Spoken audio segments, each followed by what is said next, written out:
இந்த வீடியோவுல நம்ம ஜாம்பவான் பத்தி பார்க்க போறோம். இந்த ஜாம்பவான் யாருன்னா 4 யுகங்கள்லயும் வாழ்ந்த மரணமில்லாத சிரஞ்சீவி. இவர் சிரஞ்சீவி அப்படிங்கறதுனால ராமாயணத்திலும் வாழ்ந்திருக்காரு, மகாபாரத காலகட்டத்திலையும் வாழ்ந்திருக்காரு. அதே மாதிரி திருமாலுடைய வாமன அவதாரத்தை நேர்ல வணங்கி இருக்காரு. அடுத்து கூர்ம அவதாரத்தை வணங்கி பார்க்கடல்ல அமுதம் கடையவும் உதவி செஞ்சிருக்காரு. இப்படி ஜாம்பவான் இவ்வளவு சிறப்புமிக்க நிகழ்வுகள்ல இடம் பிடிச்சிருந்தாலும் இவரை பத்தி நமக்கு ராமாயணத்துல மட்டுமே தெரியும். அதுவும் எப்படி தெரியும் அப்படின்னா, ராமர் சீதையை காப்பாத்த முயற்சி செய்யும் போது ராமருக்கு உதவியா இருந்த வானரங்கள்ல ஒரே ஒரு கரடி இருக்கும் அப்படின்னும் அந்த கரடியின் பெயர் ஜாம்பவான் அப்படின்னு மட்டுமே தெரியும். ஆனா இவர் எவ்வளவு சிறப்பு மிக்கவர், எவ்வளவு திறமையானவர். இவர் இல்லாம 2 இடங்கள்ல ராமாயணம் அடுத்த கட்டத்திற்கே நகர்ந்திருக்க முடியாது அப்படிங்கிற அளவுக்கு இவர் ரொம்பவே முக்கியமானவர். ஆனா இவரை பத்தி நமக்கு பெருசா எதுவும் தெரியாது. அதனால இவ்வளவு சிறப்பு மிக்க இந்த ஜாம்பவானுடைய முழு கதையை இந்த வீடியோவுல விளக்கமா பார்க்கலாம்.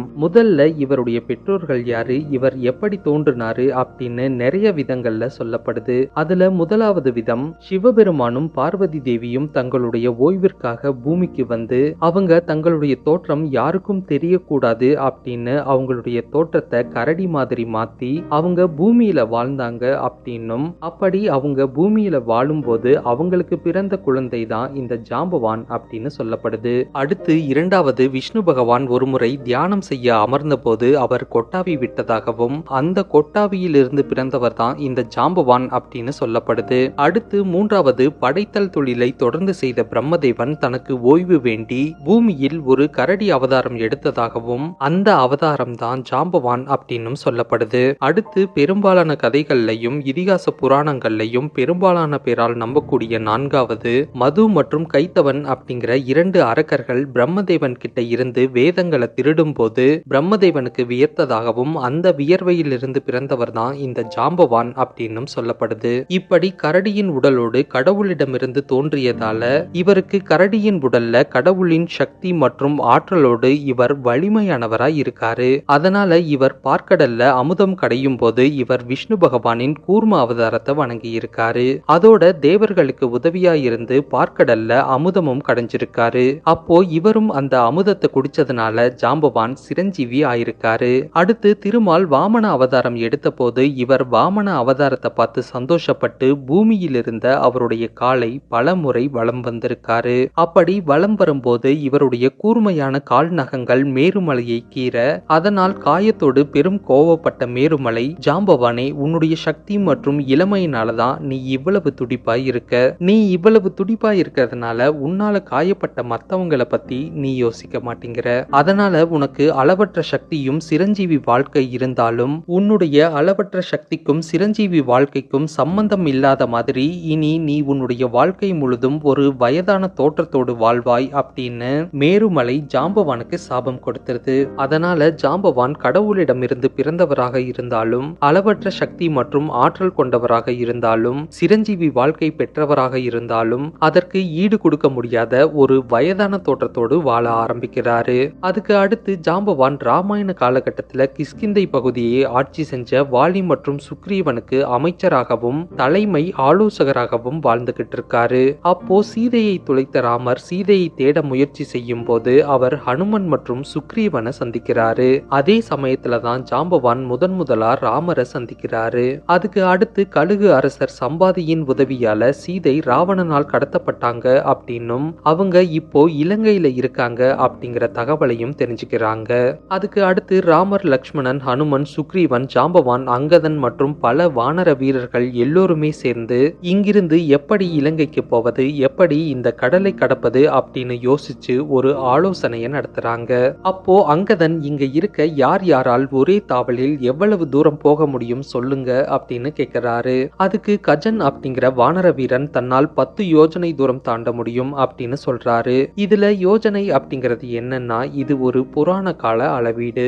அதாவது ஒரு யோஜனை தூரம் அப்படிங்கிறதுக்கான தற்போதைய அளவு 8 மைல் தூரம். இதன் அடிப்படையில தான் கஜன் தன்னால 10 யோஜனை தூரம் தாண்ட முடியும் அப்படின்னு சொல்றாரு. அடுத்து பாவட்கன் அப்படிங்கிற வானர வீரன் தன்னால் 20 யோஜனை தூரம் தாண்ட முடியும் அப்படின்னு சொல்றாரு. இப்படியே அடுத்து வானர வீரர்கள் அப்படின்னு கடைசியா ஒரு வானர வீரர் தன்னால் 50 யோஜனை தூரம் தாண்ட முடியும் அப்படின்னு சொல்றாரு. அடுத்து இதை கேட்ட அங்கதனே முன்வந்து தன்னால் ஒரே தாவலில் அதிகபட்சமாக 70 யோஜனை தூரம் தாண்ட முடியும் அப்படின்னு சொல்றாரு.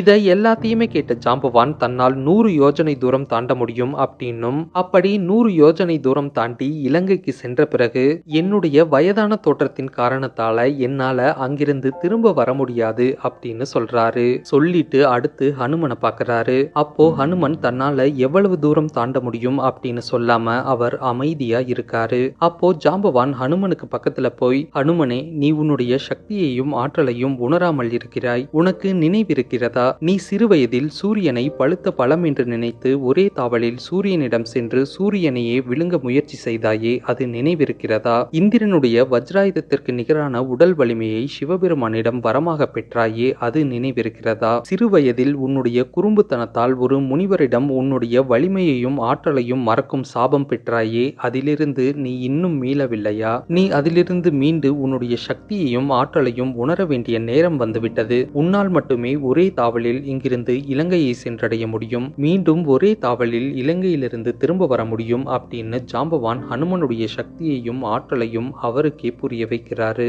அதன் பின்னர் தான் ஹனுமன் இலங்கைக்கு போய் சீதையை சந்திக்கிறாரு. இந்த இடத்துல ஜாம்பவான் மட்டும் ஹனுமனுடைய பலத்தையும் ஆற்றலையும் ஹனுமனுக்கு புரிய வைக்கல அப்படின்னா ஹனுமன் இலங்கைக்கு போயிருக்க மாட்டாரு.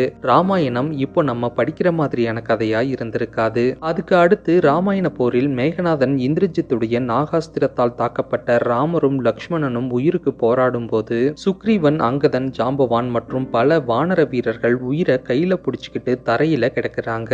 அப்போ ஹனுமனும் விபீஷ்ணனும் உடல் முழுக்க அம்புகளால் தைக்கப்பட்ட ஜாம்பவான மடியில ஏந்தி, ஜாம்பவானே, நமது வீரர்கள் அனைவரும் மடிவது போல் கிடக்கிறார்களே, இதற்கு என்ன செய்வது? இதிலிருந்து எப்படி மீள்வது அப்படின்னு கேக்குறாங்க. அப்போ இறப்பின் விளிம்பில் இருந்த ஜாம்பவான் கண்களை மூடிக்கிட்டே விபீஷ்ணனுடைய குரலை உணர்ந்து, விபீஷ்ணரே, ஹனுமன் எப்படி இருக்கிறார்? ஹனுமனுக்கு ஒன்றும் ஆகவில்லையே அப்படின்னு ஜாம்பவான் முதல்ல ஹனுமனை பத்தி நலம் விசாரிக்கிறாரு. இதை கேட்டு கொஞ்சம் ஆச்சரியப்பட்ட விபீஷ்ணன், ஜாம்பவானே, நீங்கள் ராமர், லக்ஷ்மணன், சுக்ரீவன், அங்கதன் போன்ற முக்கியமானவர்களை பத்தி விசாரிக்காம ஏன் முதலில் ஹனுமனை பத்தி விசாரிக்கிறீங்க அப்படின்னு கேக்குறாரு. அதுக்கு கண்களை மூடியபடியே இருந்த ஜாம்பவான் என்ன சொல்றாருன்னா, விபீஷ்ணரே, இப்போது ஹனுமன் உயிருடன் இருந்தால் மட்டுமே ராமர், லக்ஷ்மணன் மற்றும் நமது படை வீரர்கள் அனைவரையும் உயிருடன் மீட்க முடியும். ஹனுமன் இல்லை என்றால் நாம் இங்கேயே இறந்து வீழ்வது உறுதி. அதனால் தான் நான் முதலில் ஹனுமனை பத்தி கேட்டேன். இப்போ சொல்லுங்க, ஹனுமன் எப்படி இருக்காரு அப்படின்னு ஜாம்பவான் மீண்டும் ஹனுமனை பத்தி கேட்கிறாரு. அப்போ இத அருகிலிருந்து கேட்ட ஹனுமன், ஜாம்பவானே, என்னால் எப்படி இங்கிருக்கும் அனைவரையும் உயிருடன் மீட்க முடியும் அப்படின்னு கேட்கிறாரு. அதுக்கு ஜாம்பவான் என்ன சொல்றாருன்னா, ஹனுமனே, நீ உடனடியாக இமயமலைக்கு சென்று அங்கே ரிஷிபமலை, கைலாய மலைக்கு நடுவே உள்ள பசுமையான மருத்துவ மலைக்கு போய் அங்கிருக்கும் மிருத சஞ்சீவினி, விஷல்யகரணி, சந்தானகரணி, சாவர்ணியகரணி அப்படிங்கிற 4 மூலிகைகள் இருக்கும். அந்த 4 மூலிகைகளையும் உடனடியாக எடுத்து வா.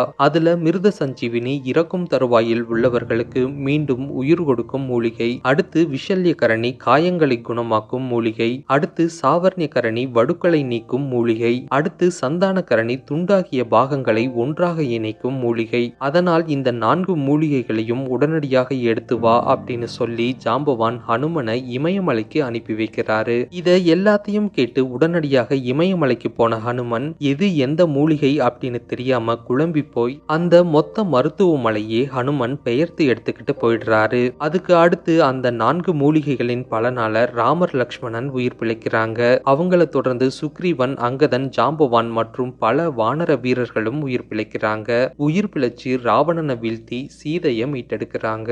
அதுக்கு அடுத்து இந்த எல்லா பிரச்சனைகளும் முடிஞ்சு ராமர் அயோத்திக்கு போனதுக்கு அப்புறம் அங்கிருந்து ஒவ்வொருவராக ராமரிடமிருந்து விடை பெற்று திரும்பும் போது ஜாம்பவான் விஷ்ணு பகவானின் அவதாரமான ராமரை பிரிய மனமில்லாம அழுதுகிட்டே ராமரை கட்டி அணைச்சு, இறைவா, நான் மீண்டும் உங்களை எப்போது சந்திப்பது அப்படின்னு கேட்கிறாரு. அதுக்கு ராம அவதாரம் என்ன சொல்றாருன்னா, ஜாம்பவானை, கலங்காதீங்க, நான் என்னுடைய அடுத்த பிறவியில் மீண்டும் உங்களை சந்திப்பேன். சந்திச்சு சோர்வு அப்படின்னா என்னன்னே தெரியாத உங்களை சோர்வடைய வைப்பேன் அப்படின்னு சொல்லி ராமர் ஜாம்பவானை கட்டி அணைச்சு அவரை சந்தோஷமா வழி அனுப்பி வைக்கிறாரு. அதுக்கு அடுத்து ராமாயண காலகட்டம் முடிஞ்சு மகாபாரத காலகட்டத்துல விஷ்ணு பகவான் கிருஷ்ண அவதாரத்துல வாழ்ந்துகிட்டு இருக்காரு. அப்போ யாதவ குலத்தை சேர்ந்த சத்ரஜித் அப்படிங்கிற ஒரு சிற்றரசர் சூரிய பகவானுடைய தீவிர பக்தனா இருந்து சூரிய பகவானை வேண்டி தவம் இருந்து சூரிய பகவானை சந்தோஷப்பட பயன்படுத்தி அவர்கிட்ட இருந்து சுயமந்தக மணி அப்படிங்கிற ஒரு சக்தி வாய்ந்த மணியை பரிசா வாங்குறாரு. இந்த சுயமந்தக மணியின் சிறப்பு என்னன்னா,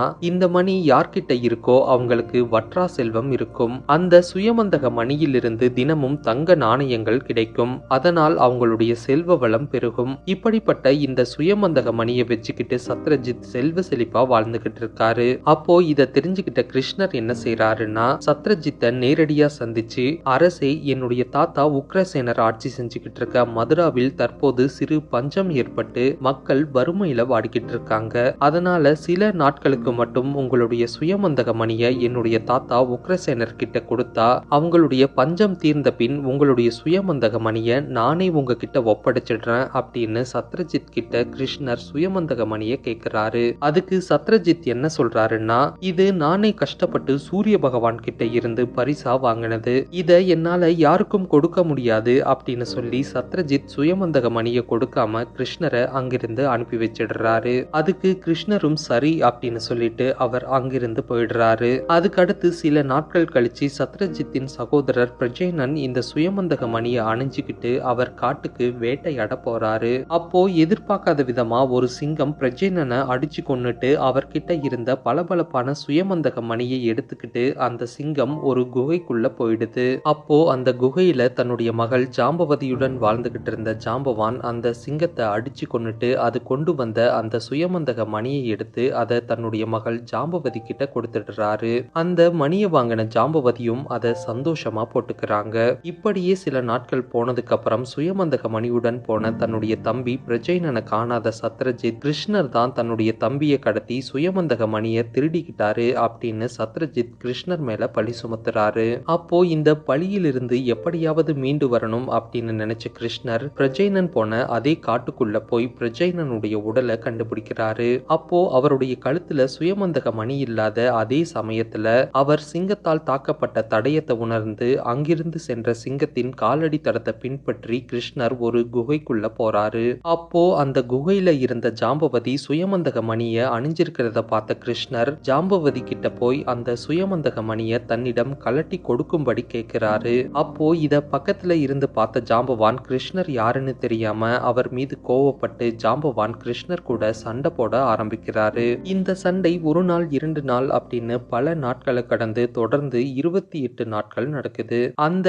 28வது நாள் சண்டையில தன்னுடைய வாழ்க்கையில சோர்வு அப்படின்னா என்னன்னே உணராத ஜாம்பவான் முதலா சோர்வை உணர்ந்து கொஞ்சம் பலவீனம் அடைகிறாரு. இப்படி சோர்வோடு பலவீனத்தை உணர்ந்த ஜாம்பவானுக்கு ராம அவதாரம் சொன்ன வார்த்தைகள் ஞாபகம் வந்து, இப்போ தாம் விஷ்ணு பகவானின் மற்றொரு அவதாரம் கூட சண்டை போட்டுக்கிட்டு இருக்கோம் அப்படின்னு ஜாம்பவான் புரிஞ்சுக்கிறாரு. புரிஞ்சுக்கிட்டு கிருஷ்ண அவதாரம் கிட்ட மன்னிப்பு கேட்டு அவர் தேடி வந்த சுயமந்தக மணியை அவர்கிட்டயே ஒப்படைச்சு தன்னுடைய மகள் ஜாம்பவதிய கிருஷ்ணருக்கே திருமணம் செஞ்சு கொடுக்கிறாரு ஜாம்பவான். பின்னால கிருஷ்ணருக்கும் இந்த ஜாம்பவதிக்கும் தான் சாம்பன் அப்படிங்கிற மகன் பிறக்கிறாரு. அதுக்கு அடுத்து கிருஷ்ணர் இந்த சுயமந்தக மணியை அரசர் சத்ரஜித் கிட்ட கொடுத்து கிருஷ்ணர் தாம் மீது சுமத்தப்பட்ட பழியையும் களங்கத்தையும் தீர்க்கிறாரு. அப்போ மனம் வருந்தின சத்ரஜித் கிருஷ்ணர் கிட்ட மன்னிப்பு கேட்டு இந்த சுயமந்தக மணியை அவருக்கே பரிசா கொடுத்துடுறாரு. அதோட சத்ரஜித் தன்னுடைய மகள் சத்யபாமாவை கிருஷ்ணருக்கே திருமணம் செஞ்சு கொடுத்துடுறாரு. இப்படி காலங்கள் கடந்து வாழ்ந்து கடவுளுக்கு நிகரான பலத்தோடு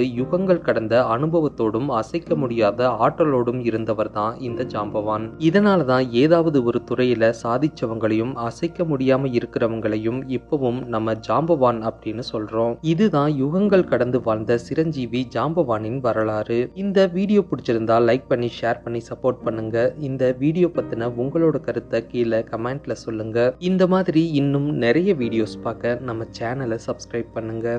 தேங்க்யூ.